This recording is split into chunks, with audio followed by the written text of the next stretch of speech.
I turned 31 exactly 3 months before my family decided to turn my life into a content farm. They didn't just film my eviction, they produced it.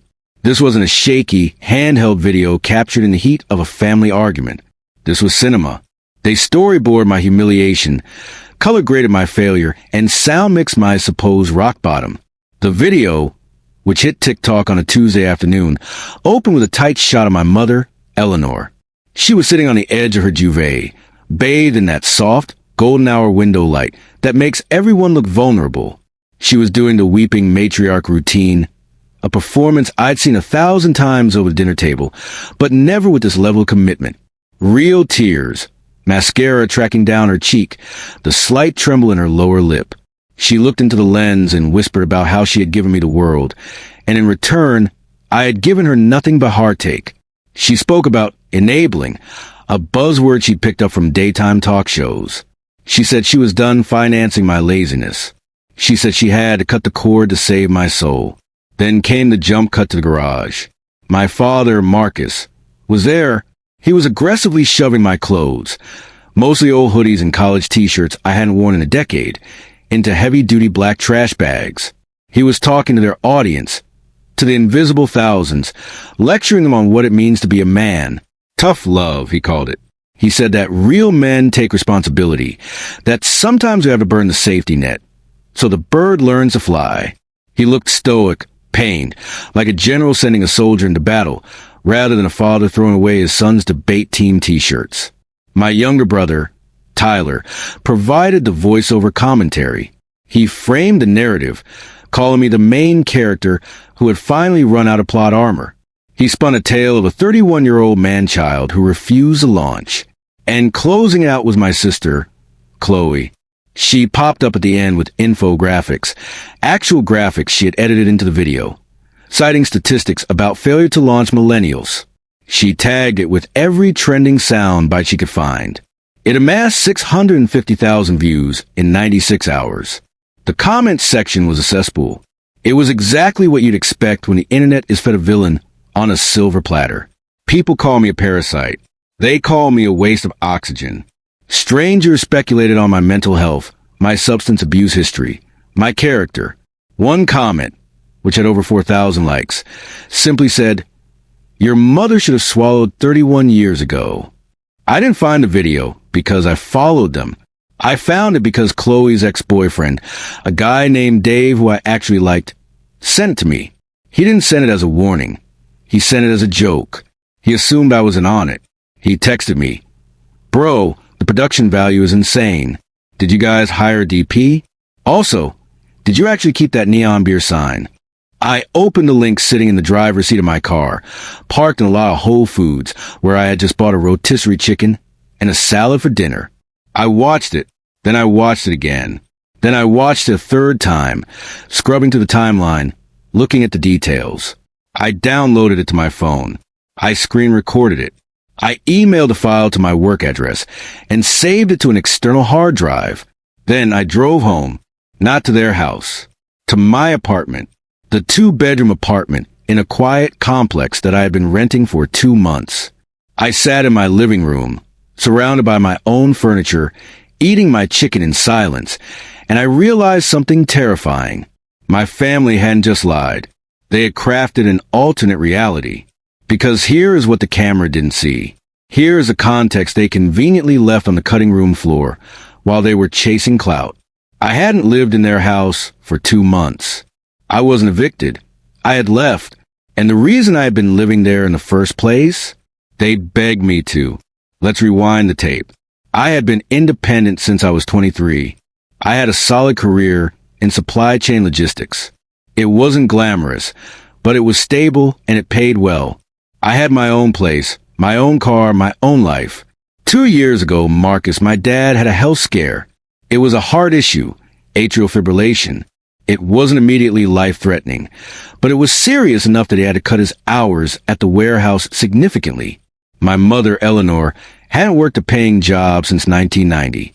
Tyler was 28 years old, living in their basement, working 20 hours a week at a vape shop and spending the rest of his time trying to become a Twitch streamer. Chloe was 26, bouncing back home after her third failed attempt at cohabitating with a boyfriend. They were drowning. The mortgage was overdue. The lights were about to be cut. So they sat me down. They cried. They pulled the family first card. They asked me to move back in, just temporarily, just for 6 months, to help steady the ship until Dad got his strength back. I agreed. I gave up my lease. I moved into my old room. They said 6 months. 6 months turned into 2 years. For 2 years, I paid $1,500 a month in rent. I covered the grocery bill every second week. And let me tell you, feeding 5 adults is not cheap. When the water heater exploded, I paid for the replacement. When the roof leaked, I paid the contractor. When the transmission on Mom's SUV blew, I covered the repair. I became the silent engine keeping the household running. And for 2 years, I listened to Tyler tell his online friends that I was the loser living at home.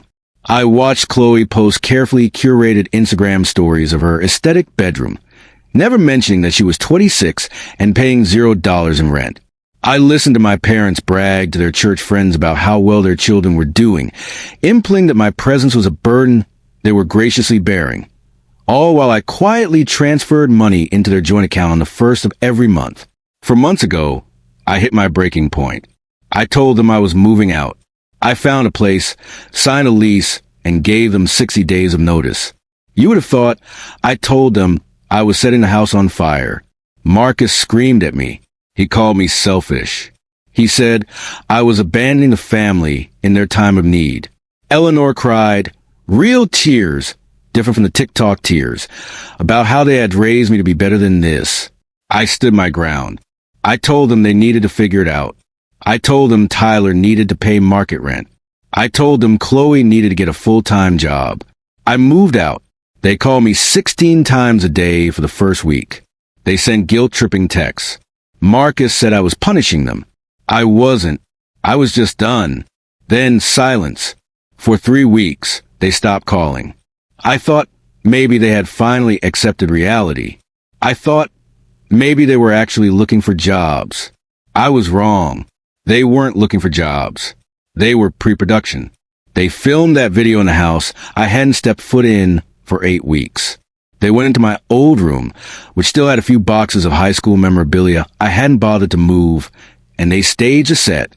They raided my closet for clothes I hadn't worn since the Obama administration to use as props.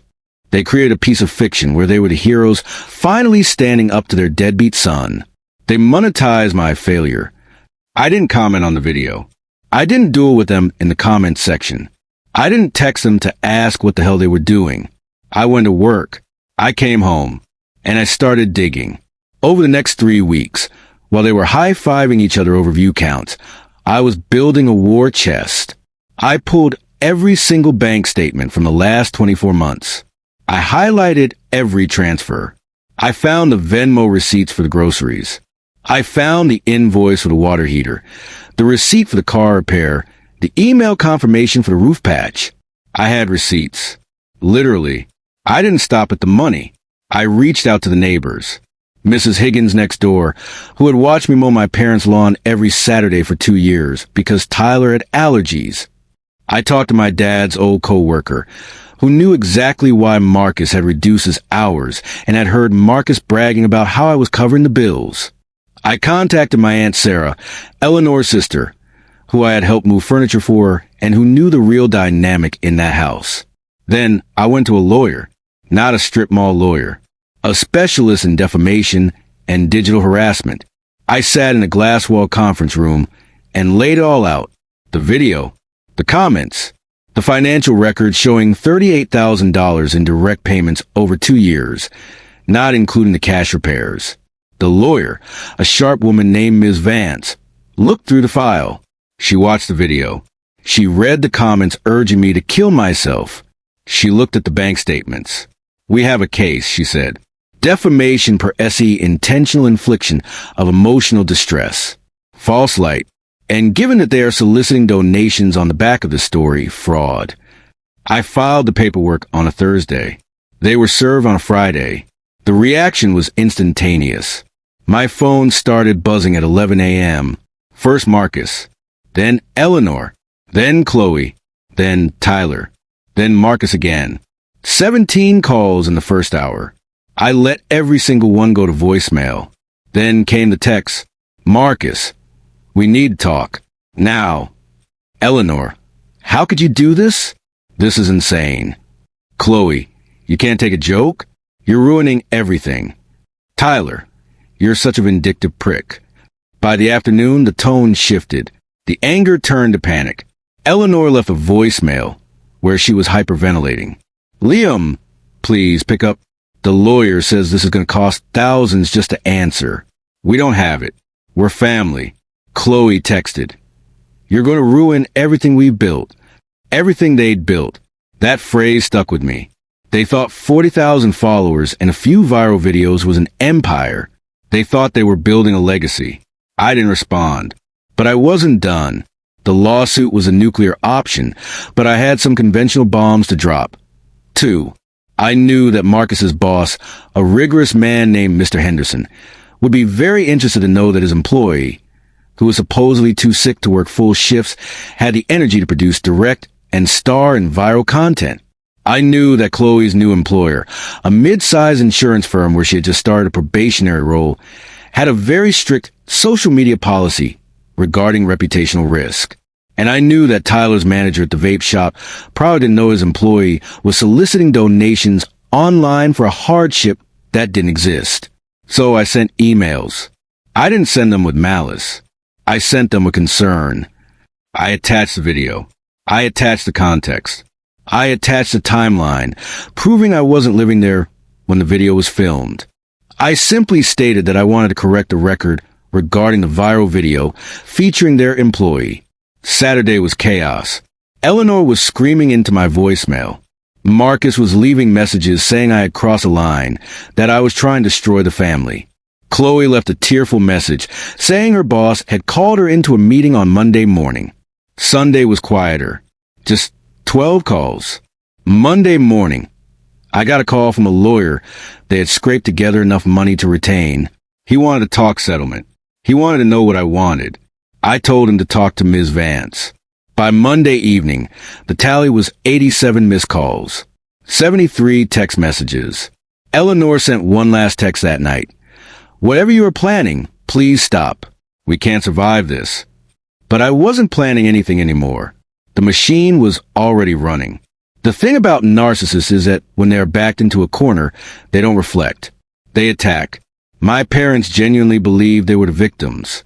When I finally answered a call from Marcus on Tuesday, he spent 40 minutes gaslighting me. He told me that my moving out had embarrassed them. He said their friends were asking why I had abandoned them. He actually admitted, that they didn't know how to explain their financial struggle without blaming it on me.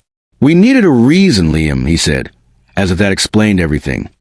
People don't sympathize with bad financial planning. They sympathize with parents dealing with a bad kid. He told me about the validation. He told me that for the first time in years, Eleanor felt like a good mother because thousands of strangers were telling her she was brave. We were finally winning, he said. I hung up. My lawyer relayed their demands. They wanted the lawsuit dropped. In exchange, they would take the video down. No, I told Ms. Vance. I want a public retraction. I want an apology video pinned to the top of their profile, explaining that they lied, and I want them to post the bank statements. They refused. They said it would destroy their brand. Thursday afternoon, my Aunt Sarah called. She had gone to war for me. She had told the rest of the extended family the truth. She told my cousins, my uncles, my grandparents. She exposed a lie. This created a civil war in the family. Half of them didn't believe her. They thought I had manipulated her. On Saturday, my Uncle Phil, Marcus's brother, brokered a meeting. He wanted us to sit down at a neutral location, a park bench, halfway between my apartment and their house. I agreed. Marcus showed up looking like a ghost. He had lost 10 pounds. His eyes were sunken. He told me the fallout had begun. His boss had seen the video. His co-workers were making comments. He was terrified he was going to lose his job. I tried to tell them it was just a skit, Marcus said, his voice trembling. But they think I'm a liar. They asked if my heart condition was a skit too. He blamed me. He said if I hadn't sent that email, none of this would be happening. He said I was vindictive. You put it on the internet, Dad. I said calmly. You showed it to 600,000 strangers. I just showed it to the people who sign your paychecks. Uncle Phil tried to mediate. He talked about forgiveness. He talked about how family shouldn't sue family. Where was this speech when he was throwing my clothes in a garbage bag for likes? I asked. Phil didn't have an answer. The meeting ended with Marcus shouting that I was cold, that I had changed, that I wasn't a son anymore. Sunday brought a new level of drama. Chloe ambushed me in the parking lot of my apartment complex. She couldn't get through the security gate, so she waited by my car. She had been fired. Her company had a zero-tolerance policy for employees engaging in fraudulent online behavior that could reflect poorly on the firm. When I sent the proof that the eviction was fake, HR made the call. She was out. She screamed at me. She called me a monster. She said she was 26, and I had put a black mark on her career that she would never recover from. You ruined my life over TikTok, she shrieked. No, Chloe, I said. You ruined your career because you wanted to be an influencer more than you wanted to be an actuary. You lied. You participated in a smear campaign against your brother. Did you think that came without a price tag? She slapped my arm. I didn't flinch. I told her she should probably move back home, since the rent was free. On Monday, the universe delivered the next blow. Their TikTok account was suspended. I didn't report it. Maybe Aunt Sarah did. Maybe it was the mass of people who were starting to figure it out. But the account went dark. Eleanor called me, hysterical. She had sponsors lined up, a meal kit company, a storage solution brand. She had convinced herself this was their lottery ticket. She screamed that I had stolen their future. I did the math for her over the phone. I gave you $40,000 over 2 years, Mom. You call me a burden. You wanted the internet to love you? Well, now you have to deal with the internet finding out who you really are. You would think, at this point, they would stop digging. But desperation is a hell of a drug. Tyler, the quiet schemer, decided it was his turn. He started his own TikTok account. He posted a video titled, "The Truth About My Brother." He spun a new narrative. He claimed I was financially abusive. He claimed I used money to control them. He posted out-of-context screenshots of texts where I asked about the electric bill, making it look like I was a tyrant. It got traction. Not viral traction, but enough. 30,000 views. People started doxing me. They found my LinkedIn. They called my office. My boss, a frantic man named Gary, pulled me into his office. "Liam, why is the receptionist getting calls calling you a gaslighting narcissist?" I had to show him everything. The lawsuit, the original video, the receipts. Gary was cool about it, mostly because I was his best project manager, but he warned me, keep this drama out of the office or we have a problem. My lawyer, Ms. Vance, was actually thrilled. "This is excellent," she said. "Every video Tyler posts is evidence of continued harassment and malice. He is digging their grave with a teaspoon." But then, the reality of their situation hit the fan. Marcus came to my work. He didn't scream this time. He begged. He sat in the coffee shop across the street and laid out their finances. It was a bloodbath. They were 3 months behind on the mortgage. The credit cards were maxed out. The foreclosure notice had arrived. "We are going to lose the house, Liam," he said, tears streaming down his face. 60 days. If we don't come up with $18,000, they take the house. He looked at me with those sad, desperate eyes. "If you drop the lawsuit, if you help us just one more time, we can fix this." I looked at the papers. I looked at him. Why is Tyler paying $200? I asked, why is Chloe paying nothing? "They can't afford it," Marcus said automatically. "Tyler is trying. Chloe is, well, she's unemployed now." "And whose fault is that?" "Liam, please. It's the house. It's your childhood home." "It's a building," I said. "It's a building where you filmed a video telling the world I was dead weight." "I was angry," he snapped. "I felt abandoned. You leaving, it felt like you were saying we weren't good enough. I left because I wanted to live my life, Dad, I paid my dues. I paid more than my dues. Are you really going to let us be homeless? I stood up. I'm not letting you do anything. You made choices. For 2 years, you spent my money and told people you were successful. You lived a lie. Now the bill is due. He left. He looked broken.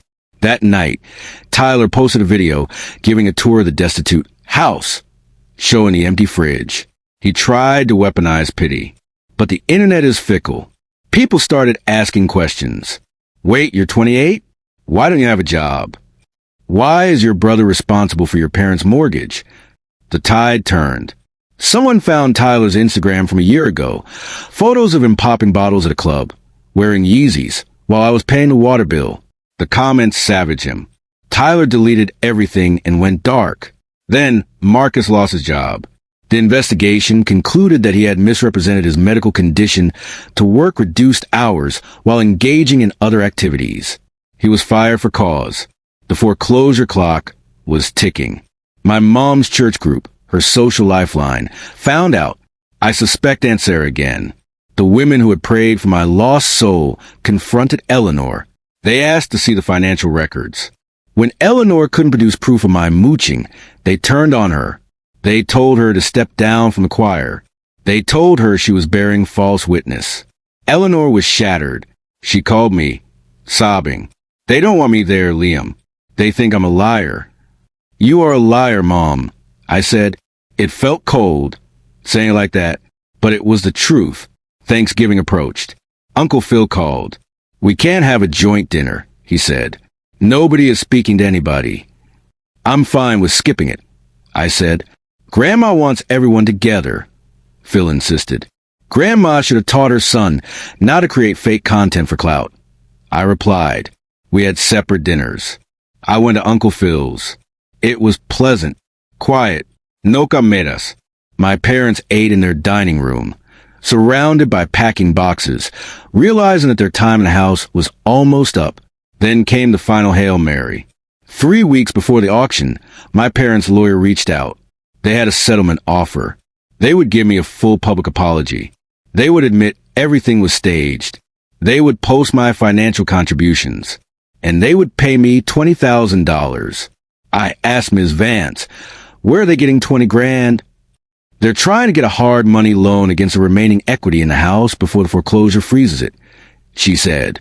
They are desperate to stop discovery. They don't want their financial records made public in court. I thought about it. It was everything I wanted. An apology. Vindication. Money. No, I said. Ms. Vance paused. Liam, that's a good offer. Discovery will cost you money, too. I don't want their money, I said. I want the truth on the record. I want the foreclosure to happen. I want them to face the actual consequence of their actions, not just by their way out of it. We declined. That night, there was a pounding on my door. It was 9 p.m. I looked through the peephole. It was Marcus and Eleanor. They had slipped in behind a neighbor. I opened the door. Eleanor pushed past me. She looked wild. Her hair was unkempt. She wasn't wearing makeup. We offered you everything, she screamed. We offered you the money. We offered the apology. What more do you want? Do you want blood? Marcus stood in the doorway, looking defeated. Liam, please. We're going to lose the house. We have nowhere to go. I pulled out my phone. I navigated to my save files. I hit play. The sound of my mother's fake crying filled the room.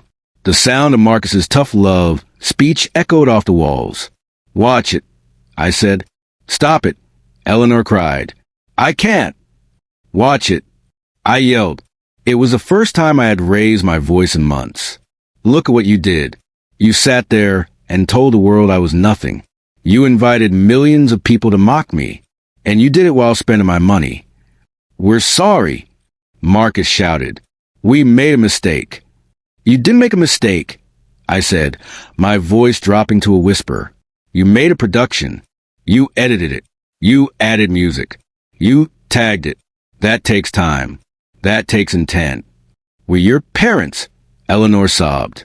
And I was your son. I was the son who stayed. I was the son who paid. And you sold me out for clicks. I walked to the door and held it open. Get out. Liam. Get out. They left. Eleanor was wailing in the hallway. Marcus wouldn't look at me. Chapter 7. The Aftermath. The house was sold at auction 3 weeks later. They didn't even get to keep the equity. It was swallowed up by the debts and the liens. They were evicted. Actually evicted this time. Not a staged TikTok eviction. A sheriff's deputy knocking on the door, giving them 10 minutes to grab their essentials eviction. They moved into a 2-bedroom apartment in a complex 30 minutes south. It's a rough area. Thin walls. Sirens at night. Marcus got a job at a warehouse, a competitor to his old firm. He's starting at the bottom, driving a forklift. No seniority.